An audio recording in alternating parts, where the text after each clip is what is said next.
In a mining colony prison, dozens of prisoners are forced to work every day while wearing a special gadget on their mouths that doesn't let them speak.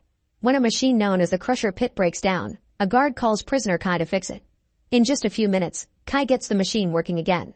Suddenly the guards bring in a new prisoner and everyone is shocked to see Hatch, the general who lost a civil war against General Lang. A former rebel stands up when he sees his general and the guard immediately punches for it. The prisoner retaliates with a headbutt and another prisoner uses the chance to punch a guard as well, throwing him on the floor to beat him up with his chains. Sensing a riot coming, another guard activates the crushing pit, reversing it so that the chains around the prisoner's leg drag him toward it. The guy soon falls and is shredded to death in seconds. At that moment Hatch gives a signal to someone hidden and a guard is suddenly shot from afar. Then he teams up with the prisoners to start beating up their captors. A guard uses the machine again to activate the other chains, causing more prisoners to fall into the pit to their deaths. Once the guard is distracted, Kai rushes to the machine and tries to stop the massacre, only for the chain to start pulling him as well. He grabs a fallen weapon from the ground and shoots the chain to no avail, so he has no choice but to lose a leg instead. While the chains drag away his limb, Kai hops back to the machine and finally stops it. A last guard tries standing up and Hatch makes a gun gesture so the hidden sniper quickly kills him. Then Kai passes out. Sometime later, Kai wakes up in Hatch's ship and discovers he was given a mechanical prosthetic. Hatch uses a device to remove the prison thing from Kai's mouth and explains he's been rescuing other rebels to reform his army and counterattack. He knows Kai's father, who used to fight for the rebellion too. Unfortunately, Kai's father has been captured by General Lang and he'll be executed in a few months on the anniversary of Lang's victory, known as Liberation Day. Hatch knows Kai is an expert pilot, so he offers a deal. Kai must hijack an important enemy ship to retrieve the confidential data. If he's successful, Hatch will pick him up and use that intel to save his father, so Kai agrees. Afterward, Kai is put in suspended animation and smuggled into the enemy ship called the Arrowhead. In the middle of the trip, Kai wakes up early as planned and finds a computer to access the ship's records. On the radio, Hatch explains that all Kai has to do is plug in the device and the gauntlet will do all the work. As Kai downloads the information, a message pops up on the screen informing him that the system would be vulnerable if he continues.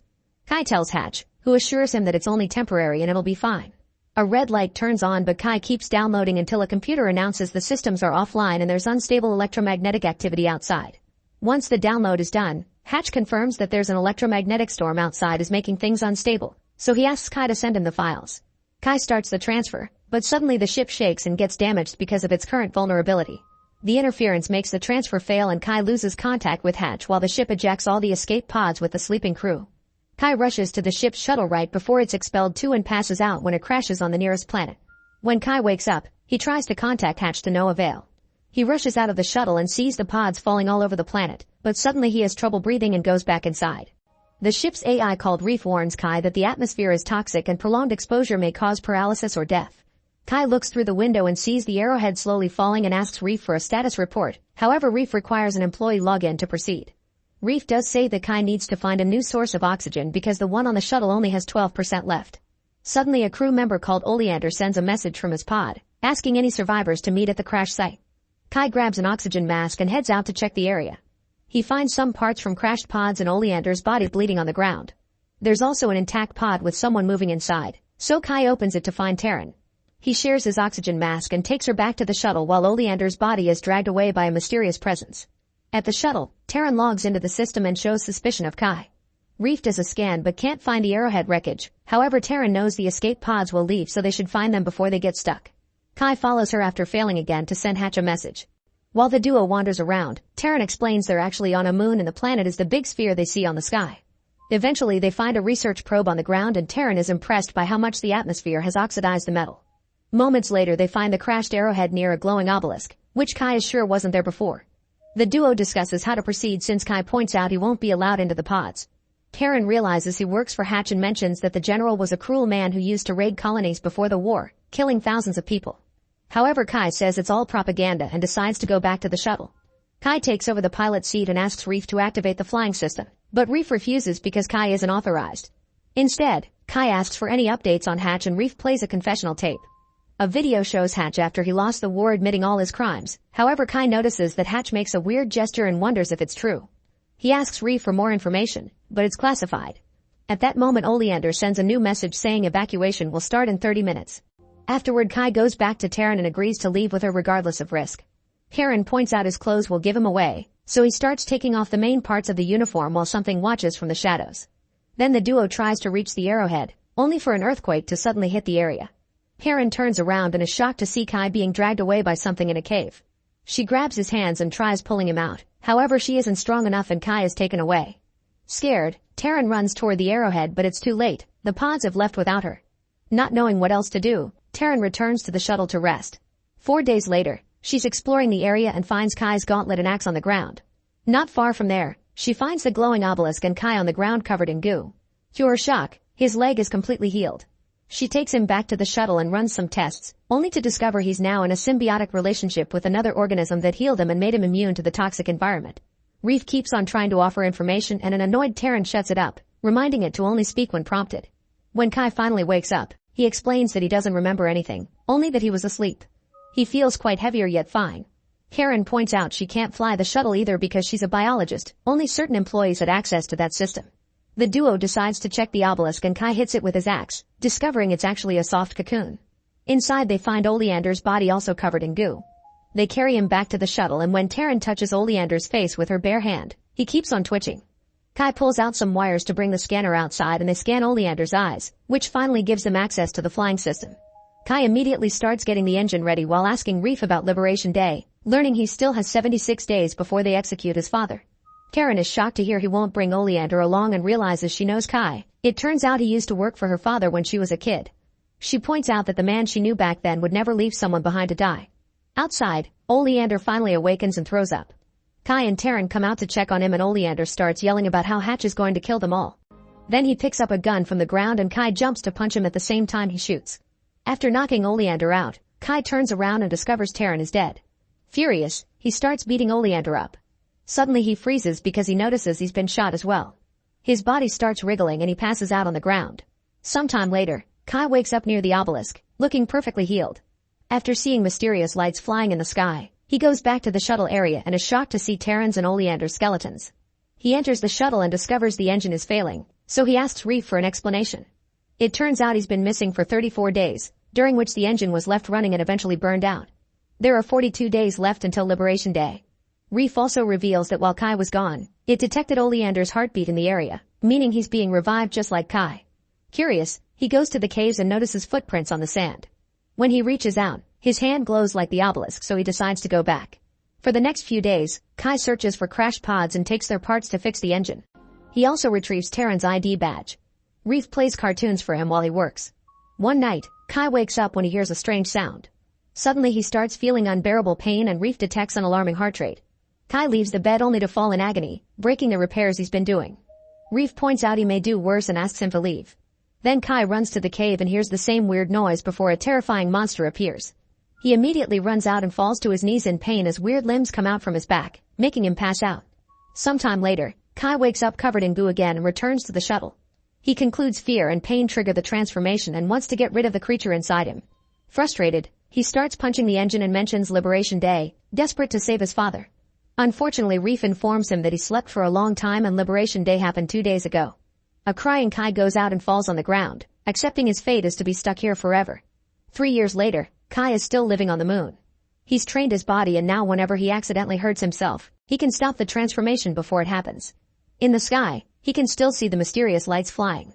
One night, he sees something glowing inside a helmet and gets excited. He brings it outside and frees a firefly, who joins others of its kind to make a beautiful light show.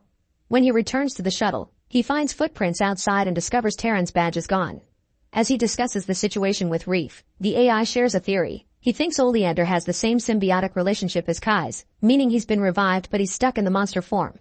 Reef thinks death is part of Kai's life cycle now. The bodies die but their consciousnesses live on in new replicated bodies. When Reef asks Kai to self-delete so it can study the body to find a cure, Kai refuses, saying it's just a theory and him reviving in a new body isn't guaranteed. Afterward, Kai searches for the Oleander monster and is shocked to find one of his dead bodies. He brings it back to the shuttle and puts it up as bait.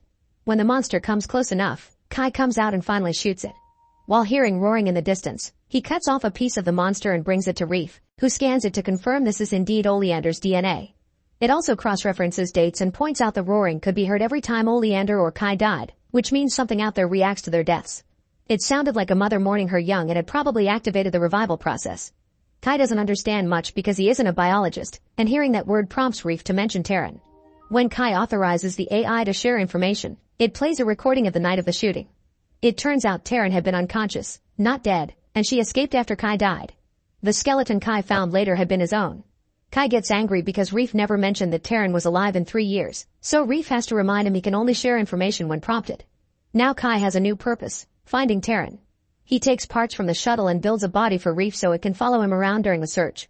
After lots of wandering, they make it to the caves and Reef tries scanning the tunnels. However, there's a strong electromagnetic interference that messes with its system. They decide to follow that weird signal and Kai starts smelling something weird. Since it's dark, he asks Reef for something bright and the AI plays a rather loud video.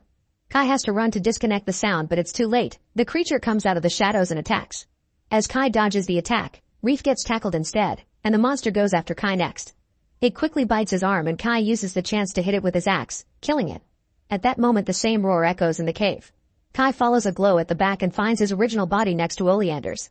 After the initial shock, he covers Oleander's face and suffocates him out of mercy. This kills his beast as well. Now Kai should do the same to his body, but he can't. Instead, he retrieves his prosthetic leg and goes back to searching for Terran with Reef. Eventually they find the spot where Reef last sensed Terran's heartbeat and Kai can tell something launched on that ground, which means she managed to escape. At that moment Reef's screen starts failing again and Kai realizes his prosthetic leg is causing it. He checks inside and finds a pulse grenade, meaning Hatch asked him to send him the files through the gauntlet because he never intended to pick him up. Suddenly the lights in the sky start crashing on the ground and Kai rushes to check on them only to discover it's the escape pods, which doesn't make sense because they left 3 years ago and he saw them in the sky every day. This prompts Reef to share some classified information. This moon is under an experiment for time dilation. Time passes fast here because the general wants a way to manufacture weapons and soldiers quickly. Years pass on the moon while outside it's only been minutes. At that moment Kai sees a ship approaching so he gets the research probe ready. The ship lands and Hatch comes out with a guard. He did receive Kai's messages and it took him just 20 minutes to come, but for Kai it was years. Kai realizes it was Hatch who shot down the arrowhead and the pods because he wants to use this moon for his own army. He tells him all the information is in the shuttle, but Hatch knows he's lying and knocks him out. When Kai wakes up, he's chained up in the shuttle and discovers they have Terran too. When Hatch threatens to kill her, Kai tells him he hid all the intel inside the research probe. Then Hatch goes looking for the probe and once he finds what he wants, he activates the grenade in Kai's leg. However, Kai expected this and put the grenade inside the probe, which now explodes. At that moment Kai's body starts glowing and he fully transforms into the monster form. The guard tries to shoot him down, but Terran tackles him to stop him. As Kai gets too close to Terran, Reef appears outside and calls for him. The creature bursts out covered in blood and destroys Reef at the same time Terran comes out, meaning the blood belongs to the guard. With sweet words, Terran reaches out to the creature and tells him he can control it. The beast steps back and soon Kai returns to his human form. He returns to Terran and together they grieve for Reef. Suddenly a heavily wounded Hatch appears and starts shooting at Kai before stabbing him. Kai uses his monster strength to grab Hatch by the neck and allows a creature limb to come out to kill him. Afterward the duo manages to reactivate Reef and they escape in Hatch's ship. Meanwhile near Hatch's body, a roar can be heard. Make sure to subscribe and turn on notifications so you can watch more videos like this. Thanks for watching.